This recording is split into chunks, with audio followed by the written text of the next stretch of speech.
Thank you for giving me the opportunity to present this work. We have no disclosures, but our funding is listed here. So we all know that continence promotion is effective in various formats. There's evidence that a single class, a workshop series, or an online or electronic program can improve incontinence symptoms. But little is known about the values that inform women's preferences for these symptoms. So women with incontinence were identified via a population health survey called the Survey of the Health of Wisconsin, also known as SHOW. In this larger study, women were asked to rank 3 continence promotion formats listed here: a single lecture, a 3-session workshop, or an online program. A subset of these women who preferred each format were invited to participate in our qualitative study. 30-minute audio-recorded phone interviews were recorded and transcribed verbatim. Thematic content analysis characterized perceived advantages and disadvantages to each of these formats. In this table, you'll see the results of the broader Survey of the Health of Wisconsin study that is 243 women with incontinence, of which 56% said they preferred an online intervention, 26% preferred a lecture, and only 4% preferred a 3-session workshop series. Notably, 14% would not attend any of these options. In this study, we randomly selected 41 of these participants and invited them to join the qualitative study, of which 23 completed interviews. Our mean age was 67, with a range of 51 to 93. Our qualitative study included similar percentage when we oversampled for the 3-session workshop series in order to understand some of the disadvantages and advantages to that option. In this table, you'll see the benefits and drawbacks of each of the options that were described by women in the interviews. Proponents of the online format noted that it was the best because it was the most convenient and it offered them privacy and the ability to learn at their own pace. Many women noted that they may not hold themselves accountable to complete the material and they would miss out on the community and social aspects of the in-person programs. Women also noted that technology is sometimes a barrier for them.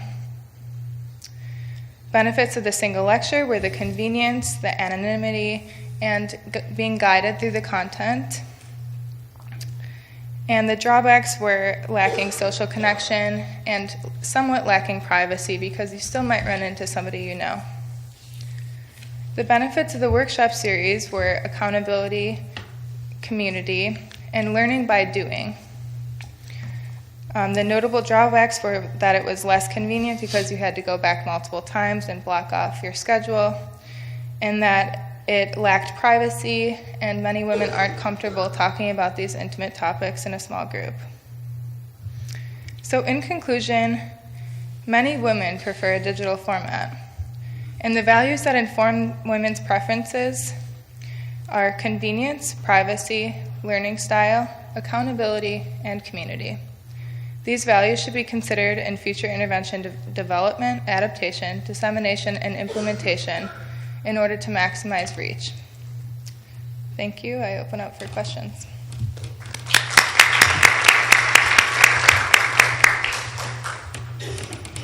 It's a very nice study. Thank you very much, Marie-André Harvey from Canada.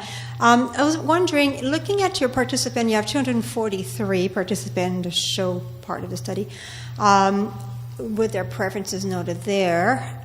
Acknowledging that women at different stages of their lives have different availability, because retired, non-retired, mobility issues at a certain age, also literacy, electronic literacy difference.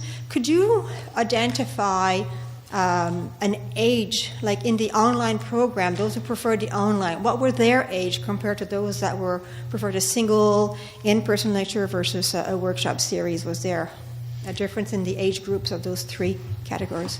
Yeah, so we've gone through the quantitative data quite a bit with the Show Me the Reach study, the broader 243 women, And there were slight differences, but correct me if I'm wrong, Dr. Brown, but I don't think there were significant differences in ages between the groups in our model.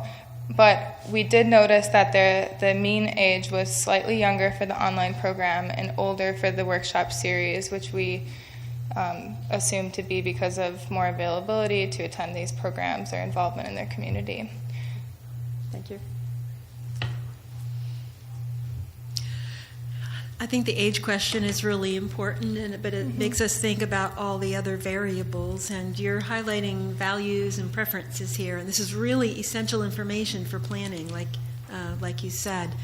So I guess my question is, how are you going to use this information to inform the planning of bladder health promotion activities? I'm working with Dr. Brown at the University of Wisconsin. Her intervention is a 3-series workshop, and when we look back on that, it might not be the best option because women with incontinence in Wisconsin are telling us they prefer something different. So I think that this has taught us a lot, and we're hoping to use this information to inform a digital adaptation of the program we're working on in order to potentially reach more women. And we also want to consider all of these values that they listed and the drawbacks of the online program, such as accountability and community, and figure out which ways we can fit those into our program. We want to be hopefully like a discussion board or reminders on your phone, etc. We want to consider these opinions during this adaptation. Thank you. Yeah. All right, our time is up.